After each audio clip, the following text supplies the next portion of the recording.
Good morning, everyone. Welcome. My name is Menachem Creditor. It's my honor to serve as scholar in residence and rabbi for UJA Federation of New York. We bring you Torah and music, blessing, and community every weekday. We've been doing so since March 18th, 2020. Today it is Tuesday, June 17th, 2025. That is 5 years and a bunch of months since we came together for the first time, finding friends all over the world, ready to say good morning to each other by name, to recognize each other, to come to meet each other in physical space in places like France and New York and elsewhere, in Israel, anchoring us in places like Malta, Australia. It is beautiful to see all of you here. Penny and Jennifer, Susie, sending love to Toronto. Gabe, long time, my friends. Good to see you. Marcia and Tara, Boker Tov. Deborah and Jonathan, Debbie and Barbara, Sharon, Arlene, and Patty. Hi, Michelle. Neil, sending love to you in Los Angeles. Good luck with your beautiful work as a father right now. Very, very moved by you. Sam, nice to see you too. Sandy, beautiful to learn together last night. Linda and Ron, Boker Tov. Let's use here. Penny, thank you for reminding us. It is broadcast 1325. Friends, it is also day 620 since October 7th, 2023. Deborah and Arlene, Corinne, good to see you. Jerry and Carl, Shush, and Arlene, hi Sunday, good to see you too. Hi Marcia. Let's take a breath, everyone. We're going to jump right in with a bracha for learning, and then we'll learn some Torah and make sure today is a stronger one because we started it together. Let's take a breath, sing a blessing.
Hi everyone.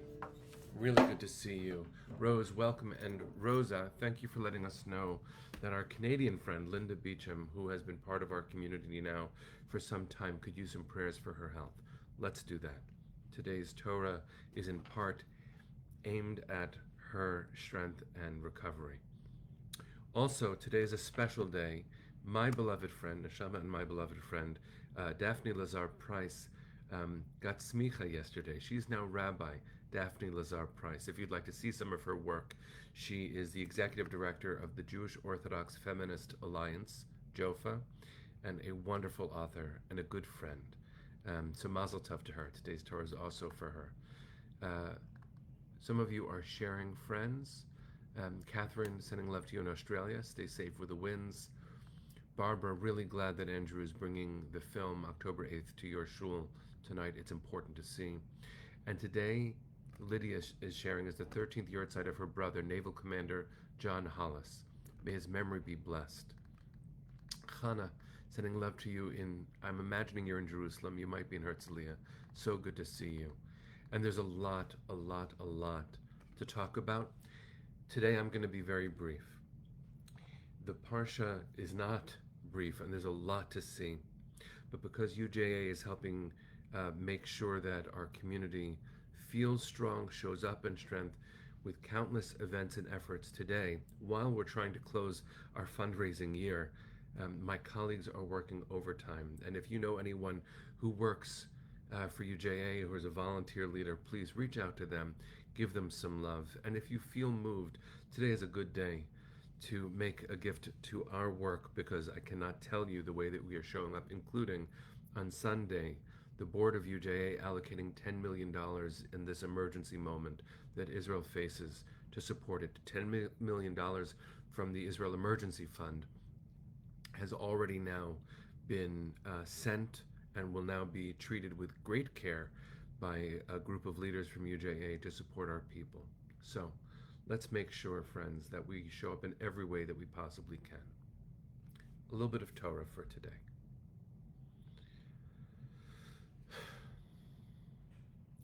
It's Parshat Shlach Lecha. And in this parsha, we talk about a lot of different ways of seeing. We shared yesterday that the spies that were sent to scout out Eretz Canaan, the land of Canaan, were there to see, are there fortresses, are there fields, what kind of people live there, who will we have to fight? They come back with a report that the land is indeed flowing with milk and honey, Eretz Zavat Chalav Dvash, and then they say this incredible phrase. There's a back and forth between 10 of the spies and Kalev and Yoshua on the other side. Kalev famously saying, as we spoke about yesterday, Alon na'aleh, we will rise. Yachol nuchala, we shall overcome, which is where the anthem of the civil rights movement was translated from, the verse in this week's Torah portion. And the 10 spies who are afraid, and it is appropriate to be afraid, but the panic they spread comes in a few different phrases. Here's one of them. They say, Haaretz asher avarnu ba.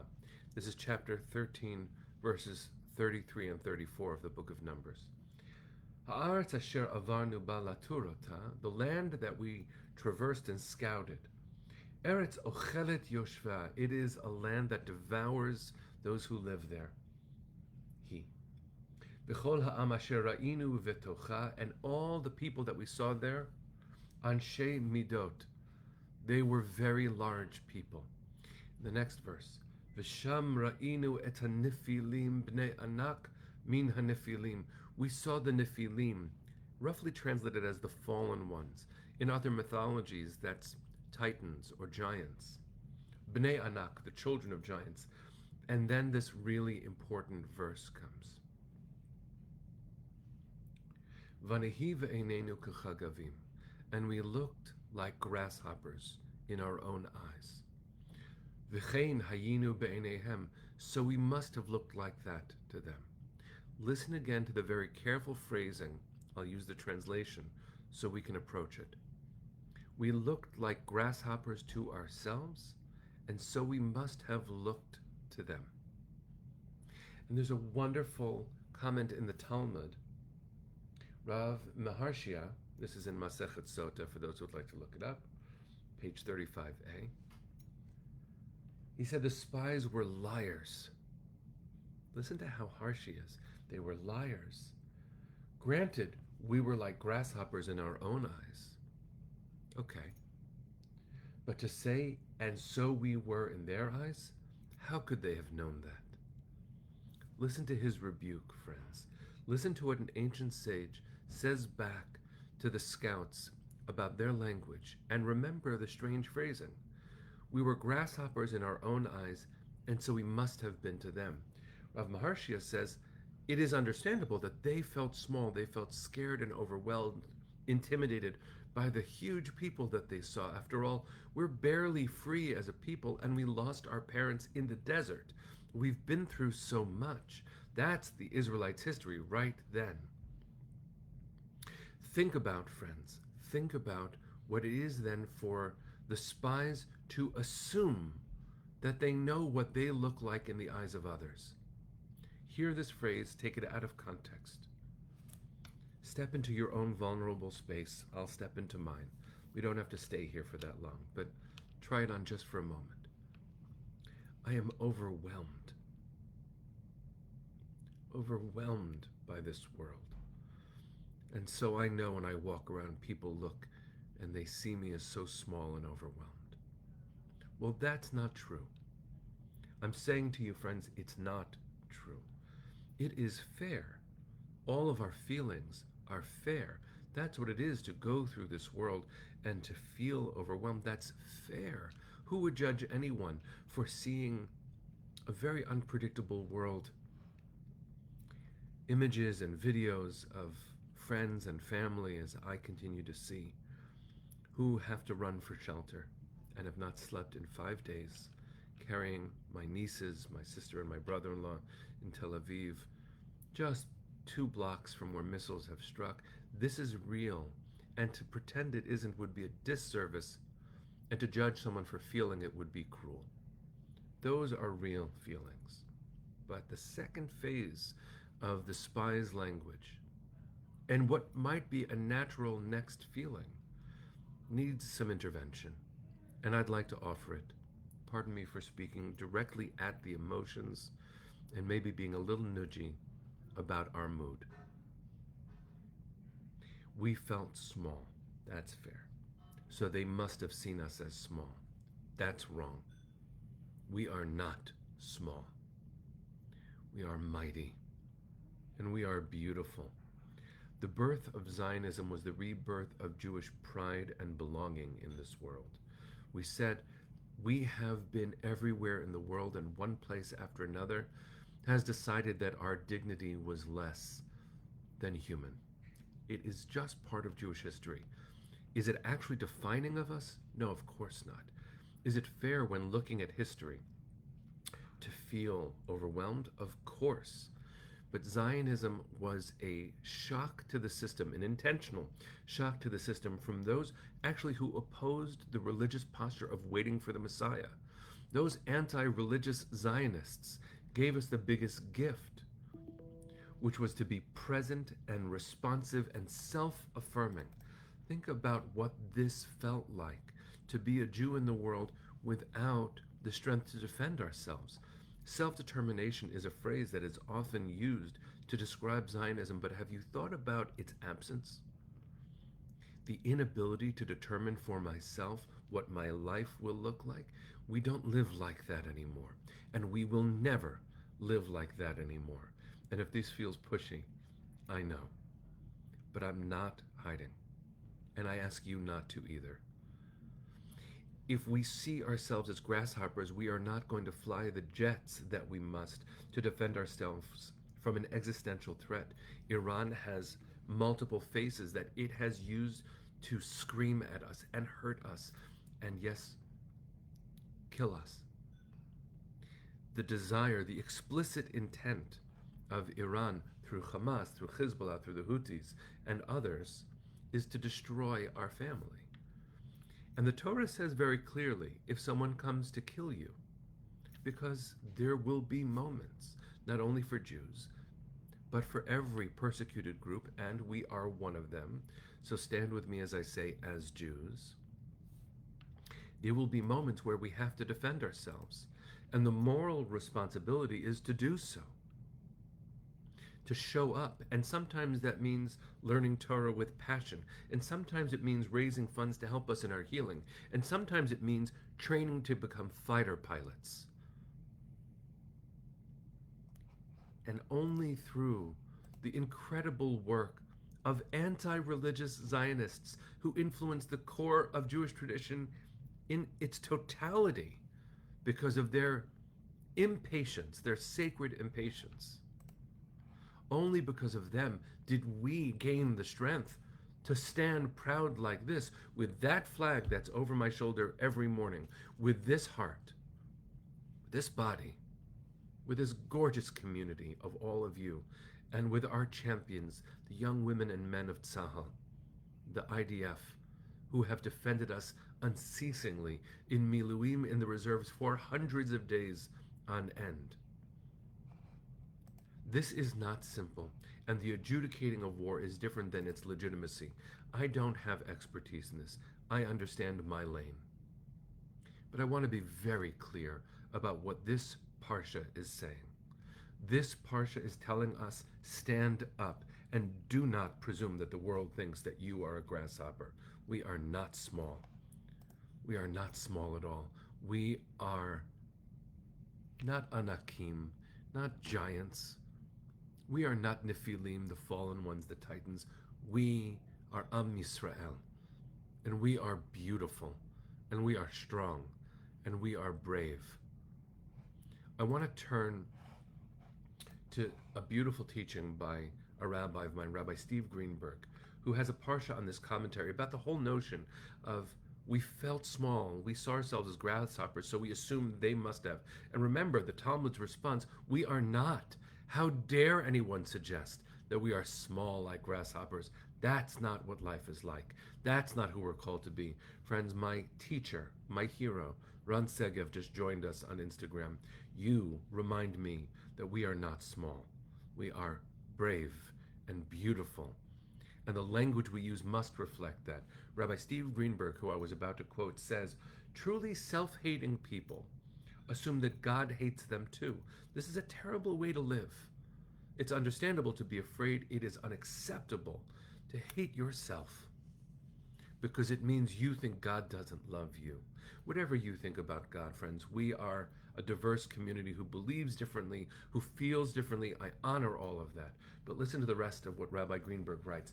Moses later says that the people cried in their tents, this is in Devarim, Perek Aleph, chapter 1, that God must hate us for having brought us out of Egypt to hand us over to the Amorites. He writes, only a people certain of God's love, confident of their innate worthiness and strength, can enter the land of the covenant. We, friends, entered the promised land thousands and thousands of years ago.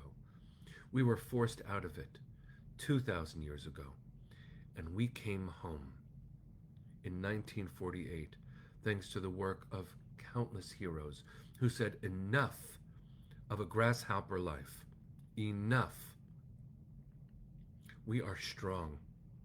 And self-determination requires a complete reevaluation of Jewish identity, not a loss of our values, not a loss of our warmth and our kindness and our desire to be a blessing for the world, but a commitment, a reminder that if we are not physically here in this world, we cannot be a blessing to others. So I invite you, friends, to put some fire back in your eyes and to sit up straight and to be proud of who you are. And when you see these very complicated images, these scary images, acknowledge them. Allow yourself to be overwhelmed. It's only fair. But then decide that you're going to stand up and do something big because your full size in the world is a match for anything. And so I invite you, friends, to stand with our beloved friend, my sister in soul, Valerie, who's in Israel right now. You look up to the sky for us, my friend. Take us all with you. Chana, you're in Israel too. Bring us there with you. Look up to the skies. Show us their beauty through your experience. And friends, not only should we learn more Torah today and tomorrow, not only should we remember to sit up straight and reclaim our full place in the world, let's acknowledge the fear and face it. Because as Rav Nachman of Braslav, a great Hasidic master, famously said, Kol ha'olam kulo gesher tzar me'od, the entire world is a very narrow bridge. And then he said, listen, V'ha'ikar lo lihitpached klal. What's the main thing? It's not, as some people translate this, don't be afraid at all. It's don't make yourself primarily afraid. Fear can be a great motivator. So what are you going to do with this energy, friends? With the great full sight, with the beautiful fiery soul that God has granted you and me and all of us. When you say Am Yisrael Chai, say it with conviction, with power, with a promise to generations to come that they will look back at this time, and be proud of us. They will say, look at the giants I come from. Look at those amazing people who had fire in their eyes and fought for dignity and worth. As Linda just wrote so beautifully, we rise, humbly hearted. I love that language. Thank you for that. So take a breath, friends. We're going to say first a prayer for the state of Israel, and then we're going to put our hands on our hearts. Some of us are wearing these necklaces, as we have for 620 days, demanding that even though our hostages seem to be not in the news right now, as we're all overwhelmed by the immediacy of the fight with Iran, 53 beloveds are still there. We are calling them. We are calling them home. So first a prayer for Israel, hand on hearts, then Hatikva. And now that my hand is holding our beloveds, I'm just going to hold them the whole way through.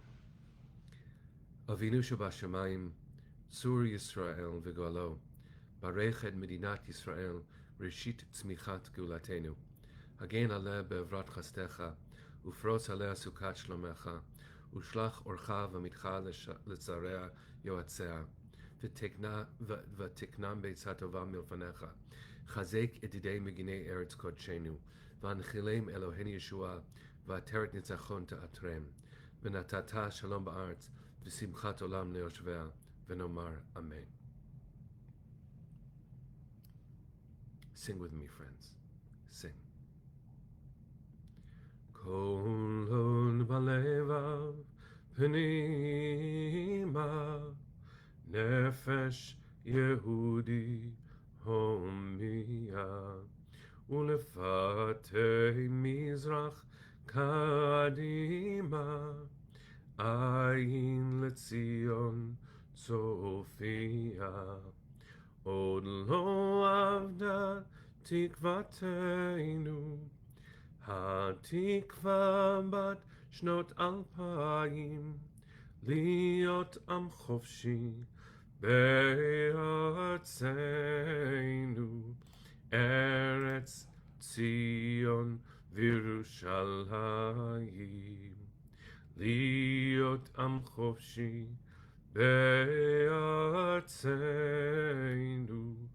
ארץ ציון Virushalayim.